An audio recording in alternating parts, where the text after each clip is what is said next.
We good? We're going? Yeah. All right. Podcast Hawaii. This is my friend Charles L. Burton. Does anyone else do that? No, me. Yeah. I'm the only one, yeah. So I met Charles. I was working at Home Depot. I got a job at the airport for like 2 weeks, and then I went to Home Depot. And somewhere in there, you started Home Depot, and we also went to LCC. Mm-hmm. And we've been friends ever since. But I was on the main line for a long time, so we maybe exchanged a few messages or whatever. And now, in my real estate business, you're a primary home inspector that we refer to. So it's just, we were just talking outside how it's cool, how everything's full circle. I've been dealing with, we have this big deal, $4 million plus deal, and the other side, they're a little bit dismissive. But I love it that like all of our friends are coming up at the same time, new friends like Mahe. Yeah. I love it too, man. I love it too. I think I like that too because we know how we are. We're casual with each other for sure. Yeah. But I like to see that translate into a professional industry for sure. And to actually know what we're doing. Yeah. It's cool to see like, hey man, we used to drink together, but you're we professional now. but you're professional. We have some stories. It's good. But yeah, so we shot a podcast. We shot a podcast for my real estate channel, mm-hmm. And then Kenji lost the file. Kenji calling you out, but that's the funniest text message. That topic we were talking about being black in Hawaii, so that was an interesting one. Yeah, it was. So we could get into that. Your business now, but you were I always associate like Charles is that like interesting like Hawaiian black guy who lived in San Diego, and then I would tend to forget. But you grew up in Mililani first, right? Right, Mililani. Then I left. Jeez, I'd be like 89, and then so you're how old at that time? 9 years old. So 9 years old. I was 80s baby, Goonies, Indiana Jones, all the way. You know what I mean? Yeah, all the way. And then, but yeah, and then went to California to live with my father, and then after that stint, I came back. When we met, I was 20, 21 years old. Yeah. And I came back, and I was basically taking care of my grandmother in Mililani, same home that I grew up in, and my grandfather, and that was pretty much it. So it's been just a stretch since then. Yeah. It's interesting because I was born on the mainland, and I started coming to Hawaii at 9, and then I stayed when I was 12. So we kind of had the reverse experience.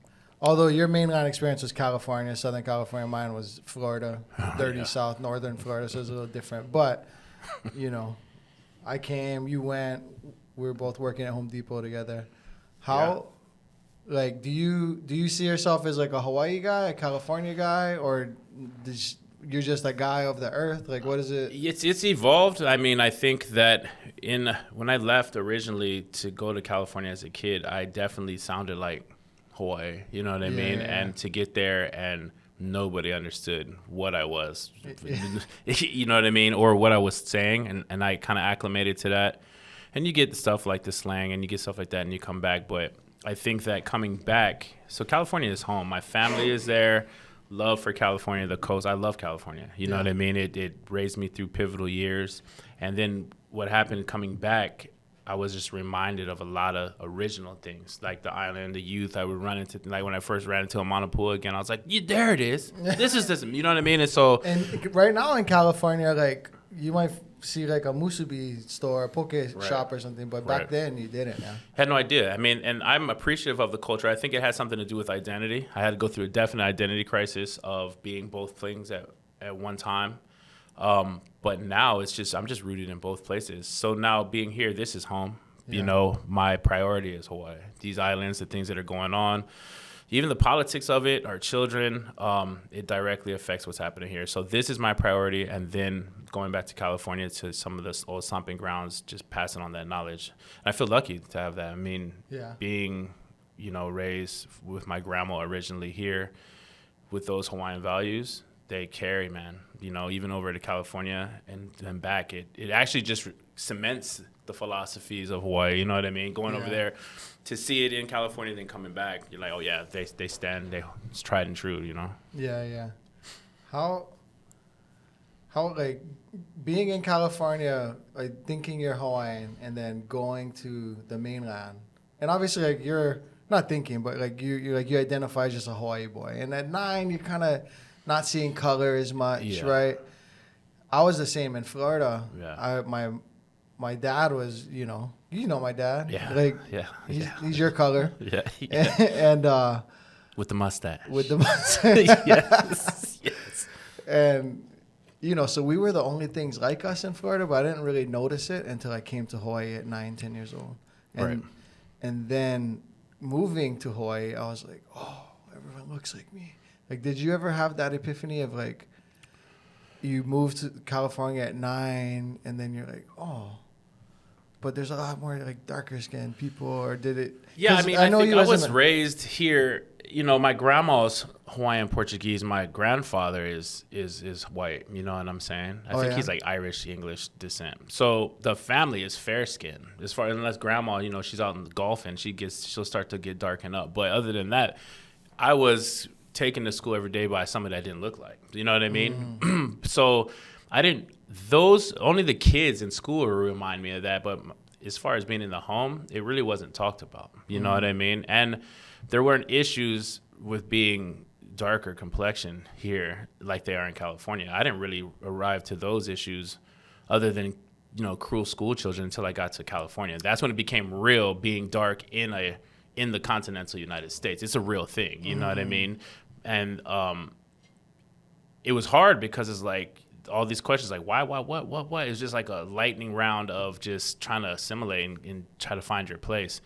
And then I'm glad that it's a beach community, it's a coast, because out of the time, that was the only thing that would ground me was like I had to go to see some water, man, because it was out of control. Inland, suburban, or just like the areas of downtown San Diego, southeast San Diego. I mean, there's a lot of gang activity. There's a lot of things I wasn't used to. I was like Mililani soccer Vista, kid. National City. Yeah, I mean, there's you've got all the way from Chula all the way up.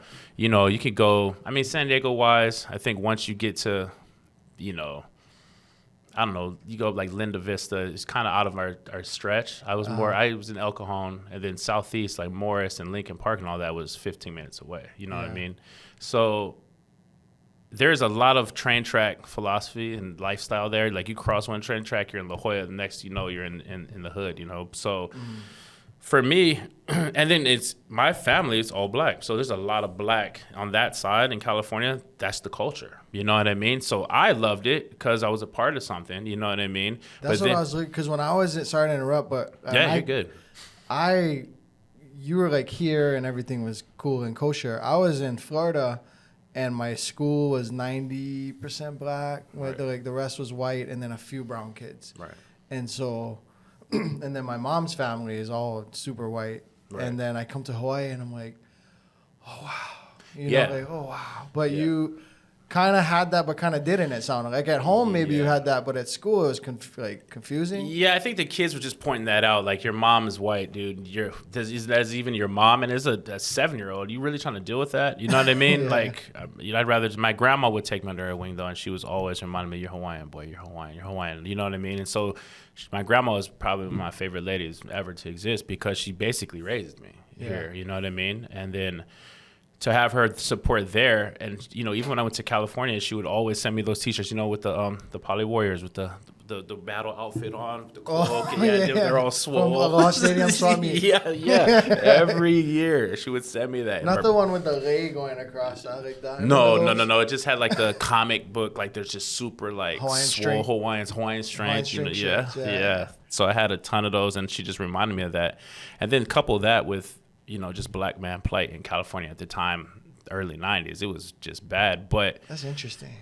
It made me just, and my parents too in California, they're my stepmom, shout out, she raised me too, man, well educated. So that class of citizen, I guess, for lack of a better word, she was always promoting education, self-worth, you know what I mean? Yeah. It's going to be hard, but do it, beat them at their own game. These are the philosophies that she was kind of teaching on me. But I guess when you look back at it in retrospect, it's like, why the fuck was I even dealing with that anyway? Like, why did I have to come into the situation? That was the hard part growing up. And so you fast forward to now, being back here with my own kids and being professionals in the industry, I love it, man. And Because your wife went to Kamehameha, right?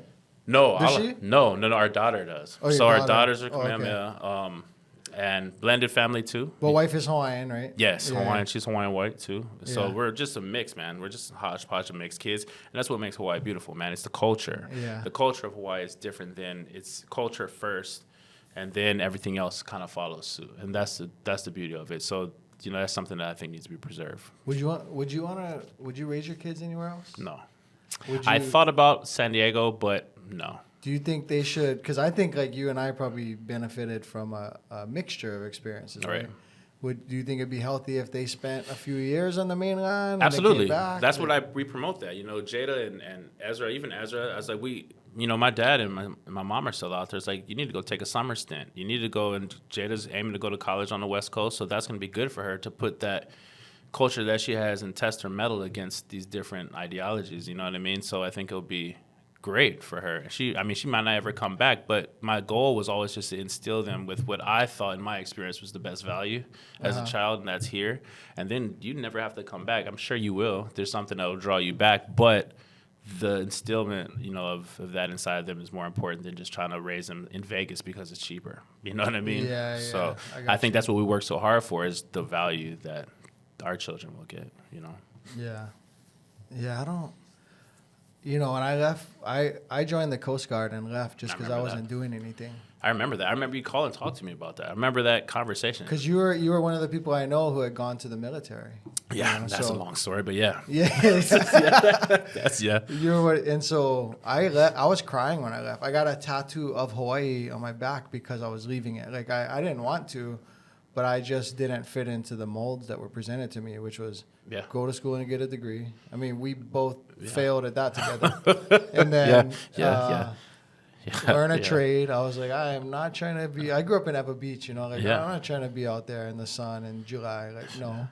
And then I'm weak, and then and then it was like, or join the military. And no one ever presented like an entrepreneurship option because no one in my family. Well, my mom's side had it, but for whatever reason, they didn't do a good job of like teaching that to me. So I just was like, okay, of the three, I guess I'll join the Coast Guard. It's what's consistent. Yeah, there's like the least risk kind of path. I think as far as what I've seen, the examples that presented to me, you go to college, and we knew as time progressed, college wasn't the answer. We know that completely now. It's not the ultimate answer. But if you know what you're doing, I said to my kids, if you're gonna go to college, have something set that you're working on. I'm looking at ROI. What degree do you want? Yeah, You exactly. want, whatever studies? No, I'm not paying for that.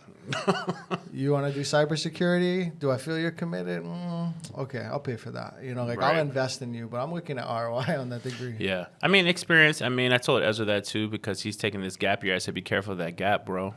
That it gets wider and wider the more you sit in it. But, I support. He wants to be a businessman too. I like to think that I had something to do with that, And I kind of was an entrepreneur since we were kids. Me and my cousin used to just beat the street for like McDonald's money. You know what I mean? Like we'd color in books, go to the neighbors, just terrible pages out of a coloring book. Like, how much you sell that for $1? For what? McDonald's. Straight up, that. But I love it's that. just transitioned till now. So I'm definitely a fan of people that want to make a living off of their passion, their art. You know what I mean? Not into people just finding something to sell out. And honestly, there's decisions that you have to make. If you have kids early, that's a hard decision to make. What's she going to do? It took me a long route because I had Ezra. He's 18 now. I was working various jobs. You know what I mean? So we knew each other. Right. And right after that, then when Ezra was born. So, Did you still have the Mitsubishi Eclipse or what? oh yeah, man. I don't have it now. That put that death trap away, man. He almost killed me in this thing. The convertible Spider turbo. I remember that was one of the few times I was with someone. I was like, "Hey, bro, slow down. Like, I don't feel comfortable right now." From the beach, board hanging out the back. Yeah, man. Yeah, it was yeah, it's a good time. But yeah, I drive slow now. I'm law. I think I'm law abiding unless you press the family or something. We're old. Yeah. We're uncles now. Things look scary. My knees hurt just looking at stuff. Yeah, I don't know. But yeah, man. That's fatherhood is good. Business wise, learned a ton. We're almost at 3 years now, and constantly trying to learn and get better. we don't think that we know it all. Do we like to think that we're top tier? Absolutely. I like to think that me and Ku are top tier. Yeah. And we're constantly learning. We're constantly trying to stay up to date with technology, which we do. And like you were saying earlier, you run into people that might not be used to the style. You know what I mean? But I think that all dissipates once they hear us I think talk. the world's changing, though. It's a good thing. I think it's a good thing. There's certain pockets, and there's still classists, and there's always gonna humans are humans, but I mean we're living proof. Look at we're this thing came out. I don't know how accurate it is, but it came out and it had us in the top 10 of real estate teams in all of Hawaii. Nice. It had us number 4 actually, and then I thank you. I looked at the numbers and I was like, they misreported our numbers because it had us number 4. Yeah. And I did the math. I was like, oh, we should have been number 10. That's actually wrong. Thank you though. But the rest of the state probably thinks we're number 4. But and look at us. So we do it in t-shirts and slippers and but they listen to us talk for a long time. Like okay. Yeah. Cash on cash return. Oh, he owns multifamily. He owns an investment. He knows how to, forecast interest rate. Like, they see the skill and they look past the T-shirt and hat. I like to think that they're all our age too, though. Most home buyers, when I watch this, a lot of them are our age now. So I think as the world was changing, you have to show up with a suit. I crack up still. So no disrespect to any of the business cards I see with suits on, but I crack up now. It's like the suit and tie, and I don't think it's even necessary. Like the thing with tattoos, a lot of people frown upon that. You show up, oh, this guy, but being that they're our age, the common person has tattoos now. Yeah. You know what I mean? And so it's nothing. You know what I mean? Nose piercing. So what? Just as soon as they start talking, that's our generation though taking this over. I think the pushback comes from just old school. Yeah, but sometimes if I was looking for a CPA. And I saw a guy with a T-shirt and his business card, and then a guy with a suit. I like to see the suit, Yeah. But I don't know. I just want to get to know someone and hear them and assess what they're about, regardless. And plus, my job is a lot more casual, too. I'm home inspecting. I don't have to be over there. I mean, you could wear a polo, but that thing's hot. But that thing is hot. Yeah, so T-shirts, Image is a lot. That's an interesting thing about you. Image is a lot. You have a swag and a persona, but the words that come out of your mouth, where I see you expend your energy or give it or receive it, you're not caught up in that kind of stuff. It's interesting. You have a lot of it, but you're not caught up in. You've never been I can't remember a time you wanted to fight anyone or whatever. A couple of guys I was gonna fight at Home Depot because I was a young egotistical punk, and they were too, I'm sure. But you never, I think I care, man. I honestly, it's crazy, but I don't like to see any party hurting. I think there's more value in understanding, and I'm not trying to sound this cheesy, but I mean, I'm the same type of guy when I've gotten my share of scraps, you know what I mean? But I'm the same type of guy that if I get you, I'm still gonna make sure you're okay. I'm not gonna stomp you out. I'm not gonna I feel like the fight or whatever is the initial contact is still communication, but there's no ego, and I'm most of the time defending myself. Yeah. And then if somebody else feels attacked, I'll even put that down to make sure that you understand that this is not an attack. This is something that we should be gaining something from this interaction. I don't want smashing somebody out or just overreacting to anger. I feel like it's not conducive to any type of growth. I'm trying to grow, man. I'm trying to get older. I'm trying to have something. I want my community to be big. I don't know when that hit. Before I was just like, man, mess it. Let's just go out there, have fun, and just rage. And it was just a blind rage of fun, but you were still, even when we were young and reckless, you were still I don't know. You just have a calmness, You have a calmness and an introspectiveness that I don't know. It's just I think people gravitate towards you for that. That's great. I'm glad. I think my inner rage comes out when nobody's looking. I do have spikes of rage, but it's not. I don't think it's anger, man. I think it's hurt. It's the pain, and it translates into me turning on Billy Talent and then start smashing a bag or going outside to let it out, but. Yeah, man, I don't know. I'm glad it's worked like that, and it took a long time to get here, and I think what you're saying, I think is true. I hold on to just making it more peaceful than violent. That's yeah. Violence is necessary though. There thing in violence, but not to like take over something. You know, it's more from a different standpoint. You know, so Yeah. If that makes sense. Yeah, I hear you. Hey, aloha, everyone. This is Derek Okahashi, host of Podcast Hawaii. Thank you for listening. I hope you're enjoying the show. I have two things to ask. Whether you're listening to this on a streaming platform or on YouTube, please go comment and follow and do all the things to gas us up and keep us going. And in that comment, let me know who you'd like for me to have a conversation with next. Is there an interesting university professor, someone who owns a business, a controversial person, a politician? Whoever you want to see on this show, please let me know in the comment section of whatever platform you're on. Also, I am a real estate agent and a real estate team leader. My small team, Core Team Hawaii, is one of the top real estate teams in all of Hawaii. So if you have anything in real estate, if you have any need at all in real estate, please think of Core Team Hawaii first. Go to coreteamhawaii.com. The link will be in the description of all of these shows moving forward. Book a call with me. Let's get you taken care of in real estate. Back to the show. How did you end up doing home inspections? Well, I was in the bar industry forever. I was working construction, and I had issues, and it was just personal stuff going on. And then I ended up from construction back to the restaurant industry. So I was bar managing. You were doing construction? Yeah, I was doing pipe fitting for a while. I did some drywall and framing for a while, and then kind of was bouncing back and forth between the restaurants. So Ala was pregnant with Kamu in my final stint in the restaurant, and a lot of agents and loan officers and whatnot would just be eating there. And they would come to me like, man, Were you at Roy's? Yeah, Eating House, right by Kapolei Commons. At the time, I think it's Matt Bennett now. But at the time, Roy's, yeah. So Roy's was open. I was bar managing there, and ran into a lot of people. And then from that point, somebody came up and said, hey, man, you'd be a good loan officer. And they started just kind of doing their bit on that. And I was like, yo, that sounds cool, you know. And plus, the restaurant hours were taking their toll on just the family. We opened that restaurant, there's 16-hour days. Sometimes you got to stay. Some drama happens, you know, whatever. Right. It just was like, okay, enough already. Got to just be in the house and find a job that can make, you know, better money. Yeah, I mean, as men, we provide, right? So money.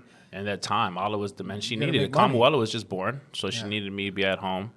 And that's why I did that. And then it kind of transitioned. That's when I kind of ran into Kay, and he was onto something with Diamond Head. And then that's when Diamond Head gave me a chance to work over there, and the rest is pretty much history. You know, I worked, learned at Diamond Head. They had their things going on, and I just got to the point where I was like, I think I can just do this myself. Yeah, for sure. You know what I'm saying? Yeah. And that's it. And that brings me to another thing too. I mean, is transitioning, I guess, into that. Like home inspecting itself, it's all over the place. Everybody needs it. You know what I mean? And I think we're understaffed for a high demand, you know? And so when I see that, I think it's important that a lot of home inspecting firms like help each other out. You know, I was just kind of telling you when we were talking, like, that's a hard mindset to have. I had this conversation twice yesterday. Like abundance mindset versus limited. Yeah. Like I have to go to. You would think I'm abundant minded. I mean, you know me, so you know the balance of both how I am. But people watching probably might think like, oh, he's probably abundant minded because I do all these things and we are successful and to some degree. But I'm more of a like compete, like I'm trying to win, you know. And if someone comes to me for help, sometimes I'm like, should I help them? You know? Yeah. Whereas like Kenj is like, if they win, it don't affect us winning. Like we all win. Yeah, that's how I feel too. Like that's not natural. I'm competitive. Yeah. Like no, I'm gonna win. Yeah, I mean, because I guess when I got into this and I saw it as an opportunity with just the skill set that creation had presented me with just through my life, I'm good at it. I can interact with people. I'm very, you know, thorough when it comes to the home, and it's easy for me to just communicate that information to a buyer or whatnot, or to whomever the client is. Mm-hmm. That was the skill, right? Behind that, as I realized I'm getting up higher and getting known, there are other firms out there. They know who we are. They know who I am. And my stance isn't to shut them down. My stance is really to just create a language for each other that is consistent through the islands. Like this inspector said this, so we're all on the same page. You know what I mean? I have no personal gripes with anybody out there. I don't even know them enough to have it be that personal. But when it comes, I don't see them as knocking food off of my plate. I don't give anybody that much control. Like if Paradise, which I love, shout out to those boys too. Paradise, those boys are solid. But if they were to, be up against me and then we put our prices in, it's not from a place of I'm here to shut you down. It's more like we're in business, we're competing, but you get it. I'm not gonna be like, oh, they ain't shit. Yeah. You know what I mean? It's like, nah, support that. Because if I didn't have a gig or I was full on my load, the first thing I would think was like, pass that to Paradise. I've seen them work. I've watched them work. It's a good group of boys over there. Like, throw them some work, So just sharing that, because if you can't get it, what you gonna do? Just let it die? Nah, nobody's gonna get it. I can't have it. You know what I mean? Like, I don't think like that. Real estate agents there are agents who just they feel like the whole market's theirs. They don't want to see anyone else win. And that's a problem. That's real. I hate to say it, that's real capital. I mean, you that's see a machine, it, man. You deal with all of us real estate agents. It's a machine, man. And so I know you see it. I've taken loss. I've undercharged. We've done for free. We've helped. We've come back out when we shouldn't have. There's ancillary things that we could charge for, which I sometimes like, do I need it? Alla gets mad sometimes. She's like, man, you should have charged, but that's just not who I am. I don't feel right. I feel like I've got my due. I told you this is what I'm going to charge you. Yeah. That's what I'm going to charge you. Anything else that I can do extra is just service, or just I want to see you thrive. This is your first time buying a home, local family. Well, I'm going to charge you the extra stuff, That with the client, easy. Easy right. to but in terms of like business competition, yeah, could be you have a food truck, someone else has a food truck. Like that's the part where it's hard not to. It's harder for a lot of us to stay in abundance, right? Because there is a level of competition, and in fact, in these industries, in business, in 1099 paid jobs, a lot of the times the competition that correlates with that limited mindset is what drives those successful people. I get that. that. They want to smash the competition. So I get that. Do you think that someone can thrive? No. Do you think that someone can learn that mindset, or do you think it's just kind of? I think there's going to always be there. If there were people like that mindset, there wouldn't be people on like my mindset. Yeah. I even try to teach it's almost like a sports thing. Like you've got two different types of players. Both of them very competitive. We're both playing ball, right? And I was talking to my kid about the other day, and one guy talks too much, but he's good. Yeah. He bumps you up. He might trip you. He might do all these things to prevent you from scoring so that he can win the game. Do you focus on doing the same thing? Do you start tripping? Do you start shit talking back? Or I would. You humble. I know, but that's a lot of people function like that. And I told my daughter that too, and I was like, well, the way that you do is you show up on the field. You humble yourself. I remember playing ball a lot of times. They were talking. Then when I'd score, then I'd look at you. That's it. You just have a different thing about, because like Kobe, Mamba mentality. Mm-hmm. He'd be like, please talk shit to me. You know what I mean? Please set this off. I need things to set this off. Yeah. Please do it. Yeah. And so he used that. It's just more sweeter when I did it my way, and you didn't coerce me into you tripped me. That's unfair, and I get caught up in. You did this to me, so I have to do it back. I can't, because now you control me, and now I'm not free anymore. There's freedom in me just doing it. It seemed like you had that perspective at 21. You kind of had that. I'm learning that. You know what I mean? I'm evolving into more of that as an uncle now. But it can be dangerous. I think I had to learn that too, because doing it my way, it's almost like being carefree, and it could be almost like. I didn't care at times. You don't care enough. You don't care enough about this situation, right? I can see that. You know what I mean? It's not that I don't care.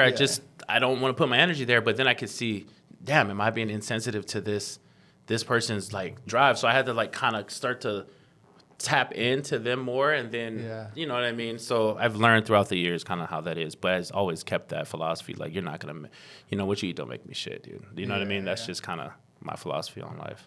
It's great. I like being around it. Being around different. Yeah.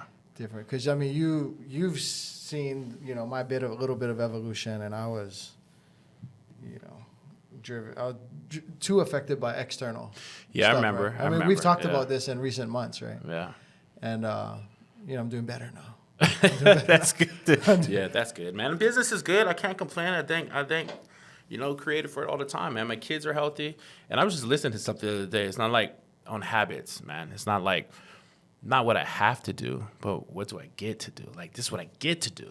You know what I mean? I could look at it I have to get up and take kids to soccer. I have to, go deal with this, this Coach. client, You're coaching now, right? Yeah, I'm coaching now. But I get to. You get to coach. I get to coach my kids. Now, how many parents get to coach their kids? And you know what I mean? Or how many get to wake up in Hawaii and actually be outside and doing a home that's right on the water? You know what I mean? And interacting with people on a real level, not in a like we're just here to shoot the shit. Like, this is me. We're in the same community. You might see me at Foodland. Yeah. And I might buy you a six-pack. Man, how's the house? And that I love that I'm in that space. So I try to maintain that mind state.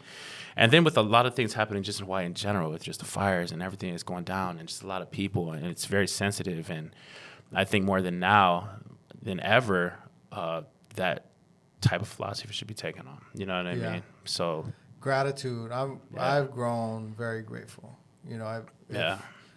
Like there was this. I don't know how I got roped into like an Instagram argument.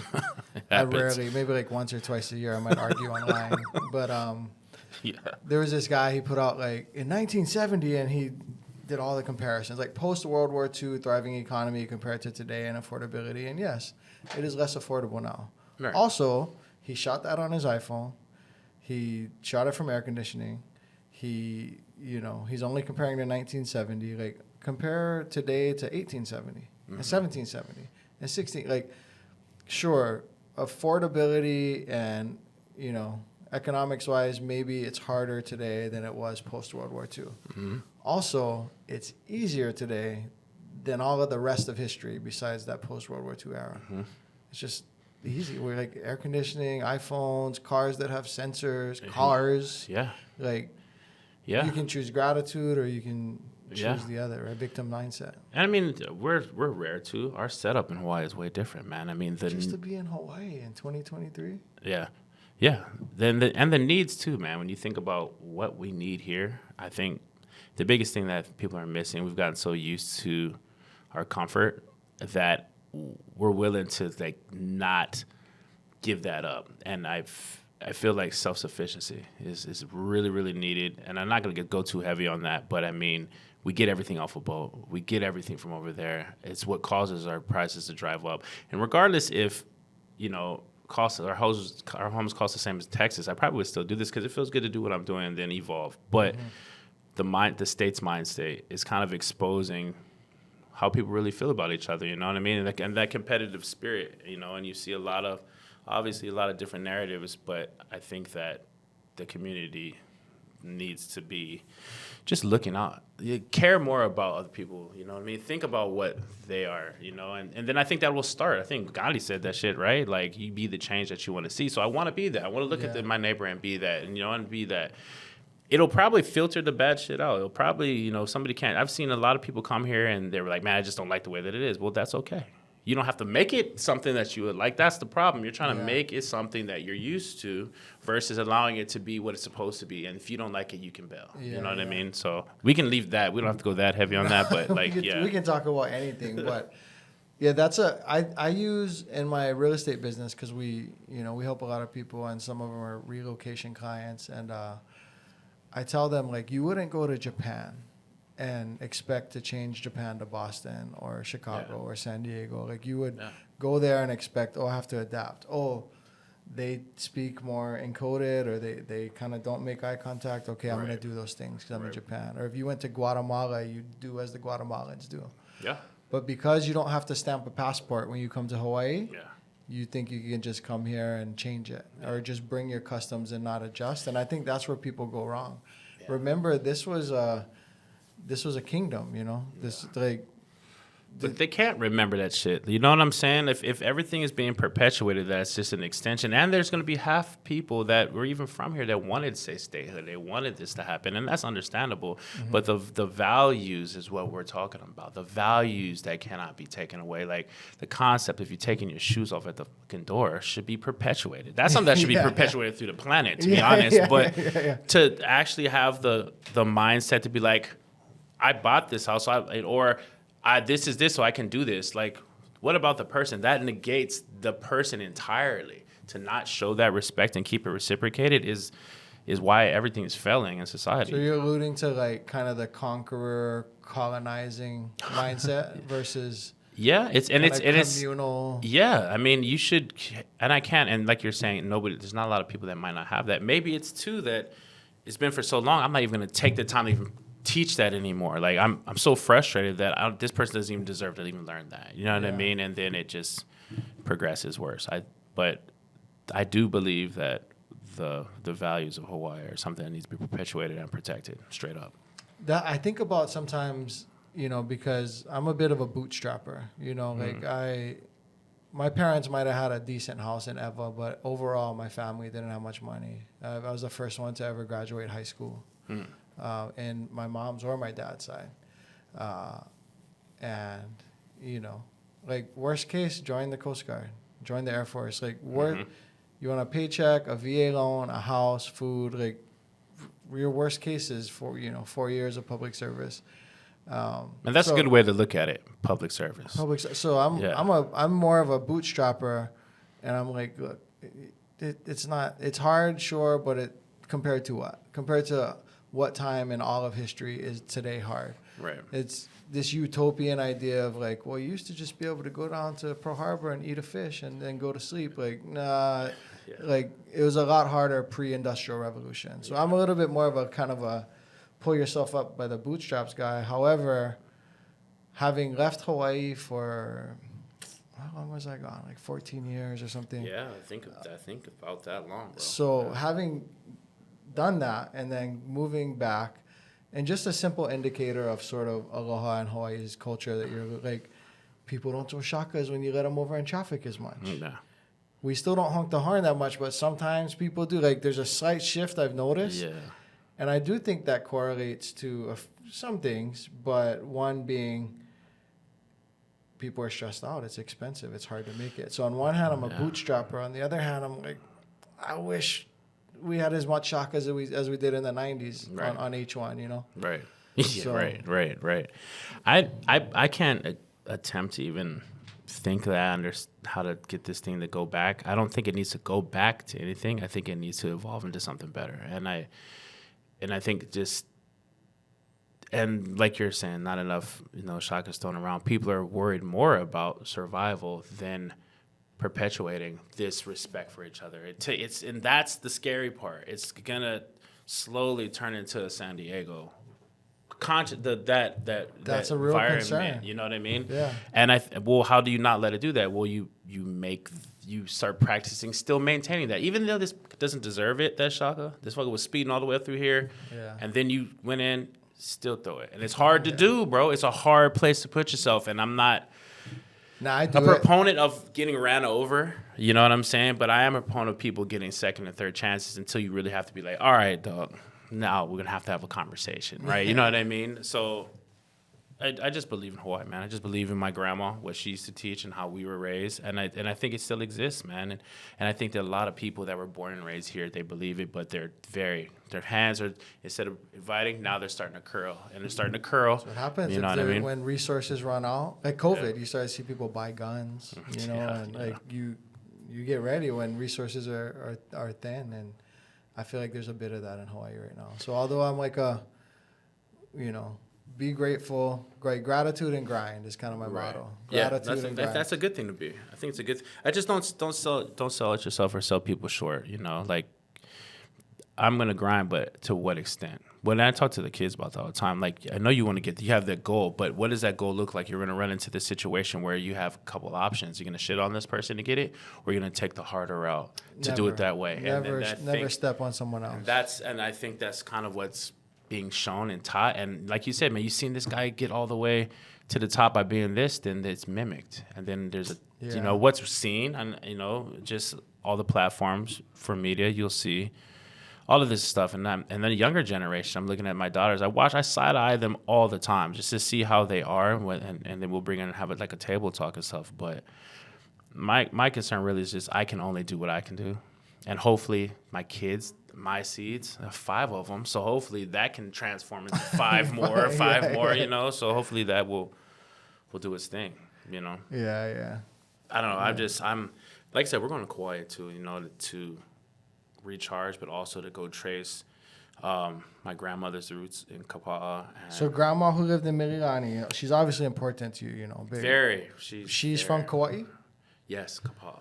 Oh, okay. And so she's a Costa. And then I think we're going a little deeper and believe that she stretched from Kealoha. And then that's as far as we got. So me and Ala are going to go up there, and we're digging some archives here, go up there and see if we can just find some, just go around her area, try to bring in her energy like that, and just talk to maybe some families up there. It could give me some more interesting insight on. That's cool. On us, and I haven't been to Kauai before, so I'm very interested in just like absorbing that energy, man. Just sitting in it, and hopefully bringing that piece, because every island has its thing. I've been to, and they different have this, energies, and you can, cultures. it's like those cousins, like a little distant cousin thing. Little, So I'm excited about that. Ala is too.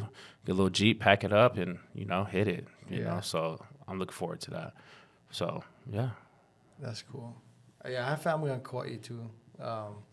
And we just, I didn't go since I was a teenager, and Kenj and I went a few months back, like 6 months ago or something. Oh, and it's recently then.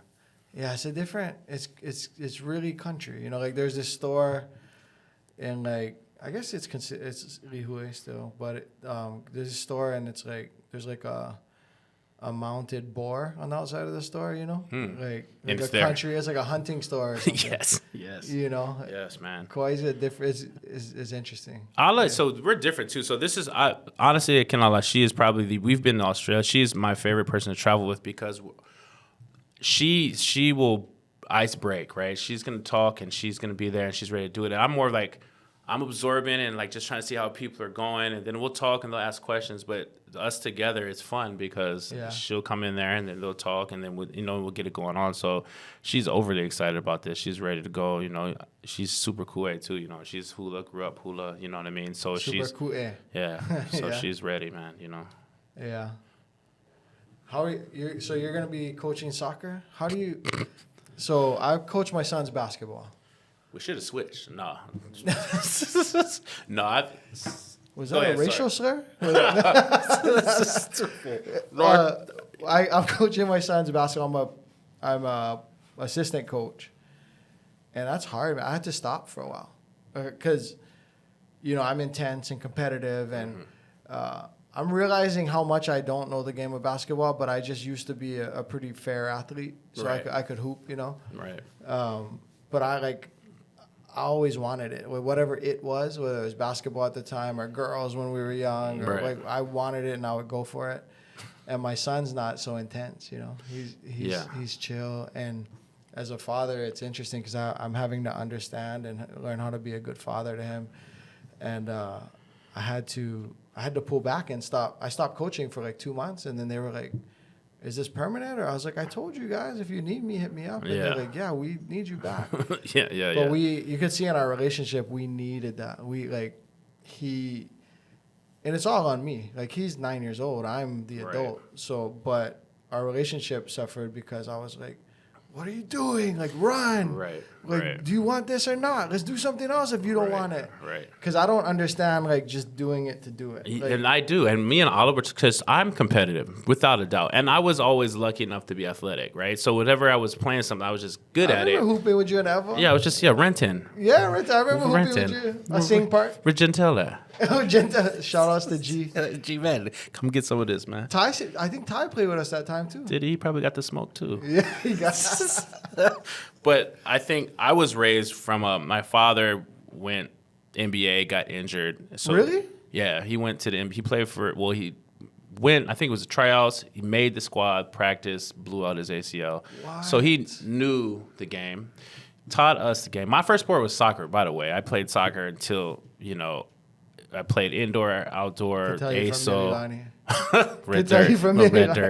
Even up there, and then I stopped probably around 14. But he was intense as far as what it meant for him and him committing to what that was. It was like you think pro the whole time. You're thinking pro. You're thinking pro. You're not thinking nothing else. If you don't think or eat and drink this, then you're not even worthy to go dribble. Wow, and that was like why are you doing it, right? And I came from soccer. Hey, so I'm just good at it. It's fun. That's what it is. And also, when you get in there and you think about sports, it's that moment is what teaches you more about yourself than anything. Not the reason why I'm doing it. Like for me, it's like I'm not raising my kid, coaching my kids. He's playing an 8 under. He's 6 years old. I'm not gonna be like, man, guess what? This is next step pro. No, that's not what it is. I want to see where he's gonna falter in this self development. So if he hits that point, what am I gonna do to help him get over that personally? Now, whether he wants to continue to be pro, that will never say go pro. And I will never tell anybody, you don't really like this, you don't deserve to hold this because you can't go pro. Fuck that. I mean, that's your own personal decision. But what I can do is see how this is going to help you inside. Like, what's keeping you from, what's holding you down right now? You don't have to be the best at it, but are you shitty as a person? And my philosophy in my house is we're not raising shitty humans. Yeah. Everything else is out. There's all ways to get around that, but just don't be a shitty human. Yeah. You know what I mean? And so are you yelling at this person? Why are you yelling? So these are opportunities at a tender age as a coach to So you're see. looking at the growth and development of the kid. That's what life is.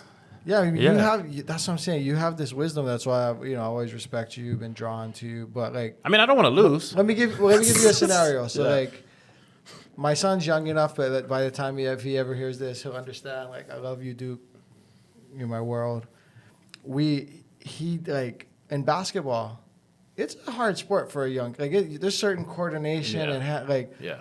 I didn't get good at basketball till later. My Right. teens and 20s, but so to expect him to be, it's just a hard sport. But on defense, you just try, move your feet, get Yeah. down in the defensive positions, Yeah. get in a seat and Yeah. move your feet. Like, you can set screens, get rebounds. There's a certain level of basketball you can be effective on a grit. Right. And so my son was, you could tell he was feeling like, oh, I'm not really playing as much. And Right. and he started to notice it. And then I was like, son, there's a championship game today. Like, championship game. Mm-hmm. If they put you in, you got to try hard. Like, remember, Daddy loves you. I just want Right. to see sweat, effort. Don't worry. I don't care if you ever score. Don't worry about scoring. Right. Of course he wants to score, right? Right. I don't care about that. Just sweat, play defense, try hard, go for loose balls. Right. And then he obviously wants it to some degree because he feels, he was showing signs of I want to play more. I was like, hey, you got to work for it. Right. So anyways, we're in the championship game. There's a fast break, the pace of the game's going. He's just kind of jogging. Yeah. Lackadaisical. And I'm like, what are you doing? And I'm like, you said you want, I don't understand it because I was the type of player in a sport, I injured myself as a kid multiple times just being too intense. Yeah. So I was, of course, he's not me, right? First of all, he's not me, but how do I address that? He's not even running in a championship game. He's jogging while everyone else is running. Right. I can't. I think there's so many I'm other still trying to figure it factors. I out. think there's other factors, But I love my son so much. Yeah, I don't think that would ever be the question, and I think there's so many other factors that come into it. There could be better skilled players, and if that, how does that better skilled player receive attention from commentators or just spectators, and is it worth the effort? Because if he's doing so good and they're cheering that on, and I give my effort and I fail, then it doubles my loss for this effort, and that's why I think the coaching aspect is, yes, we want to win. You want to winning. This is a sport. The purpose, first of all, is to put, the pill inside the bucket and let's win this game. And how do we get there? But first of all, if you don't understand the point, if you don't have confidence in yourself, if you don't understand the role, and that's the early age teaching. By the time you get to high school and shit, it's a little different than coaching kids where you're instilling those types of values. But high school, they know you got to try out. This is not ASO. Yeah. Everybody plays. That's not what this is. This is you're rolling up. You're trying out. You didn't make it. That's what happens. Feedback. You didn't have this. You didn't have the skill. What are you going to do? You come back sophomore year and go practice. That's when it's starting to do that. But what are we instilling now is more like, where is your skill at? What is your personal thing? Because all of my kids have different humps that they have to get over. Jada is super competitive, but hard on herself. Ezra has more of a tendency, I'm not even going to do it.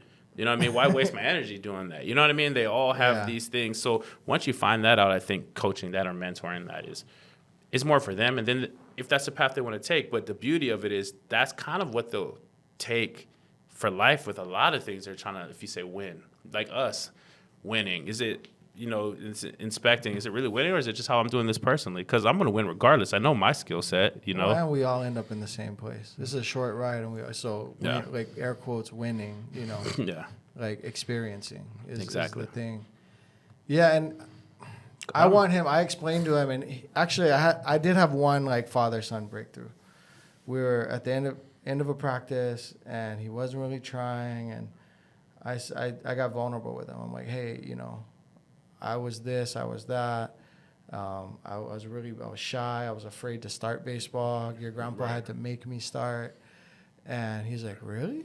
And I was like, yeah, I was like afraid. I didn't even want to do it. And then I explained to him but I got good at baseball because they wanted me to play, and my parents are divorced, so it was time with my dad. Mm-hmm. And so I tried hard and got good. And then this is the thing I explained to him, and this is the thing I want him to carry into life is when I got good at baseball and saw that I thought I could get good at anything. Exactly. And I want him to have that. But thus far, I haven't found it. Like, right. That I want him to have that confidence. Like, sometimes it's not the sport. Ezra was my firstborn. And was he going to play sport? I never pushed because I had just a bad taste in my mouth from my father raising us. Like, it was like sports or nothing, bro. Yeah. Like, you know what I'm saying? But he's straight up musician. So when I think about just the aspect of him being a musician, do I see him getting frustrated with the guitar, throwing it down? So that's when I come in and be like, look, Dad doesn't know shit about a C chord. We can go in here and I can, put this fingering on here. We can play it, but you're going to be better than me. But what I want to discuss is, why are you throwing this shit again into the closet? Now, where's your frustration lying? Nobody's saying that you got to, because I remember having a conversation like, Dad, I don't see myself like being like a pro or being starting a band or having albums. I was like, is that what this is about, bro? Like, you know what I'm saying? Mm-hmm. Is this, you have these conversations. This is something you're passionate about. Yeah. You found that. Sports might not be it, right? But you found your passion. So now that you're passionate about it, you're having these life like discussions with yourself. But this is the point where it could affect every decision that you make. This is the habit that you're building. When it gets tough, are you going to throw the guitar and cuss out the world? Are you going to go vice out somewhere? Or are you going to take your time? What is the process? It doesn't mean that, you're perfected, dude. I'm 42, son.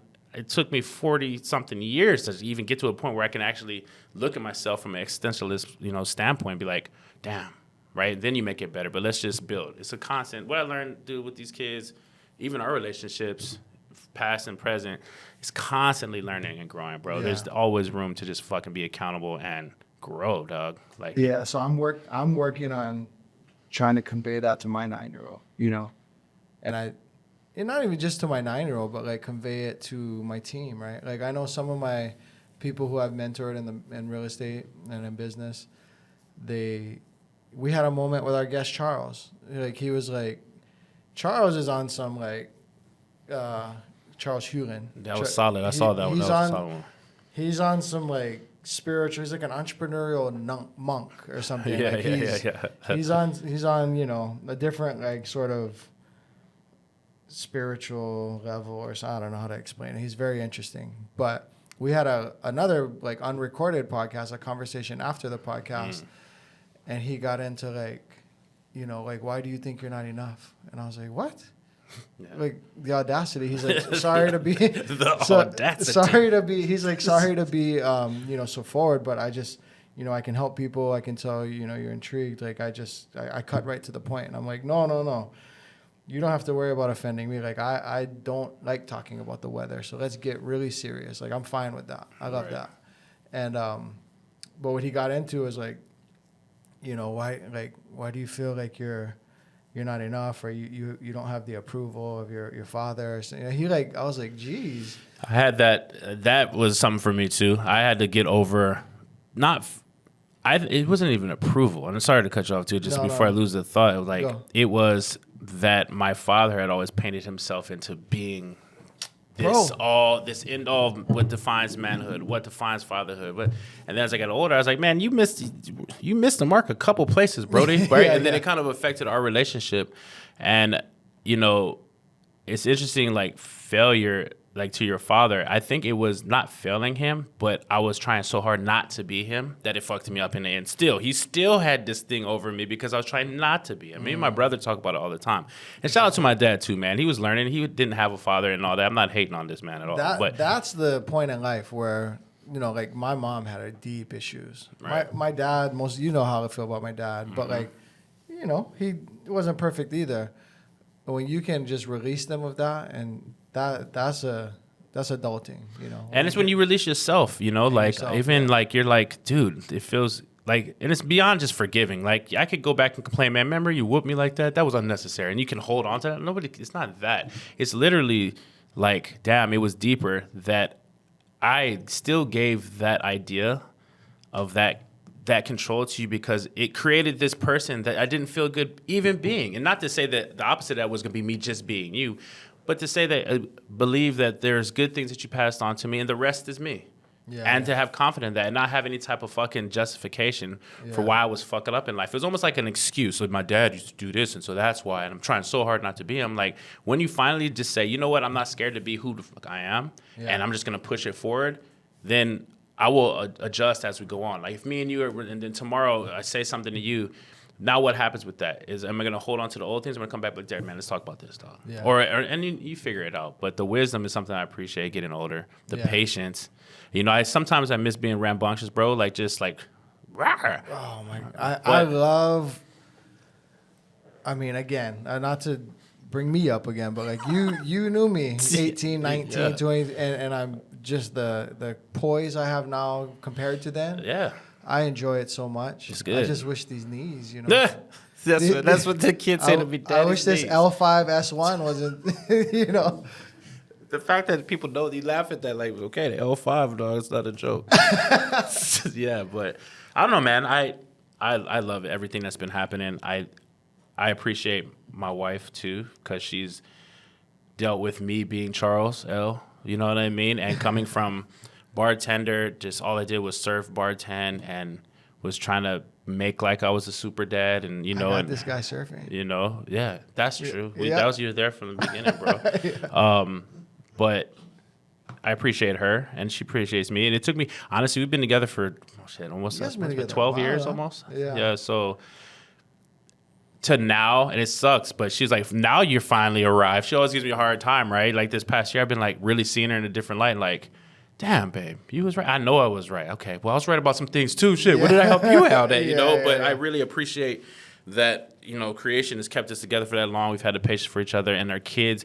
Our philosophies have always aligned. You know, we were always aligned as far as our core values for our family, and we kind of met like that when we had gone through our rough patches, and then we arrived together, and then we're on a whole nother set of things, and then I feel like I would run into a hard wall with her and then try to revert back to some old shit, which is not what you do. It's more about like growing together with your partner, right? Yeah. And I had to like submit. Man, it was hard for me to sit as patient and as calm as you might think. It's hard for me to submit though. Like it's almost like you're asking me to submit something that's not even me. But then it made me reanalyze what my relationship is with her, you know. And so it was just like, well, I trust you like that, and that if this is what it's gonna be, and my vulnerability and all that is just gonna be this growth, then here it is, you know. I can see you in all of the, you know, all the flowers I give you. Being vulnerable is probably something I also don't see you do. Or haven't seen you do, you know, when we were younger, right? Yeah. So I get that. She's probably the only one of my kids. And even then, you could say something sharp to each other and be like, I knew I shouldn't even caved in. Like that, right? You know, like you just, but when you believe in what it is and you keep creation first and you love your family and your community, bro, I don't think you can really go wrong, bro. We'll run into some walls, but fuck, it feels good to have that purpose, you know? Right. Life is good, man. I fucking love it. There's some shit happening, some bullshit, but I like to see the good stuff. You know, just don't pay attention. I try to turn it off, but sometimes it's blatantly. I do a good job of that now. I don't pay attention to stuff. Yeah. I keep my day, literally each day and each week, and then therefore the month and the year. It's just so productive now that I don't have time to pay attention to. And that's what I'm saying. Even all and I are talking. Ultimately, our goal is this thing. With Coastal, man, my business, you know, like I would like it to turn into something where I could go into new investments, whether it be real estate, whatever. It gets us to a point, I say at 52 years old. Our ultimate dream, honestly, is to get a nice piece of land and really just have a place to just bring youth in. I mean, I don't see anything else happening. Bringing youth in, educate, having them get some farming in, put their hands into the earth, talking about things, having mentors. You, Mikey boy over here, you know what I'm saying? You get to that point, we're just going to start talking to the youth, and because that's the most important resource, right? Yeah. But we're stay busy, but what am I staying busy with, you know? So how do I join up with people like you know, the other people out there?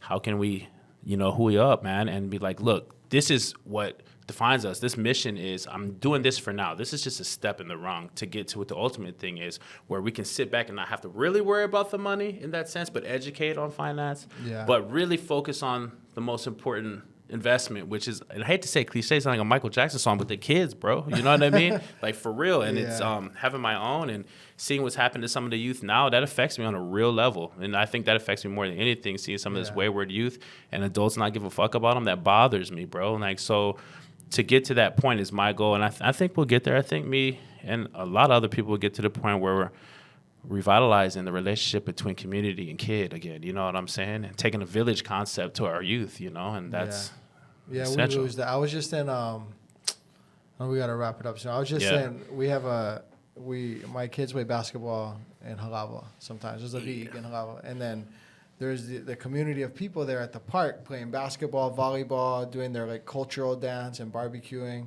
Yeah. All wearing the same kind of, you know, specific to their culture, garments and stuff. I was looking at them the other day and I was like, I know nobody here, I don't think anyone's rich here. Right. I don't think anyone's got too much money, but man, they're happy. That's what I'm talking about. And they also have community. Like there's 150 people just here right now. Like they have community. And there's things, I watched something online the other day, but I was watching the Blue Zone thing I was talking about. Right? So they don't have a ton of money. You're like, how are they even getting this food? Where are they getting material to like have this product? Yeah. But it's like they have an understanding within that community that, hey, if this person is having a hard time, we're going to put this in a pot, take care of them. Why is that hard? I don't understand. That's like a magical concept. Like, why isn't there a pot that says this neighbor, this block, this is what's happening? And why is it being regulated? I can't even have that. Now somebody wants some return on the investment on the pot. Like, the fuck you talking about? That's the downside of. So where's the mind state of us? I'm trying to get there too, and I'm only one person on this totem of that can make that happen. But I really feel like that's something that can happen. You know what I mean? So that's the downside of how expensive it is and having to grind. And like, I like the grind, but also I'm aware that I miss the community too. You know, so. I don't want to ostracize myself, but I appreciate this, man. Actually, it was pretty therapeutic. I kind of lost myself a little bit. I remember you and Kendra talking about, hey, you should do these podcasts, but then like download the files like a therapy session. Yeah. That was huge for me. I mean, I appreciate it, man. Let's close it on this. If all of Hawaii is going to hear this podcast, you know, your children, Hawaii, the community, the world, like what's something you want to send them off with? Care for each other, man.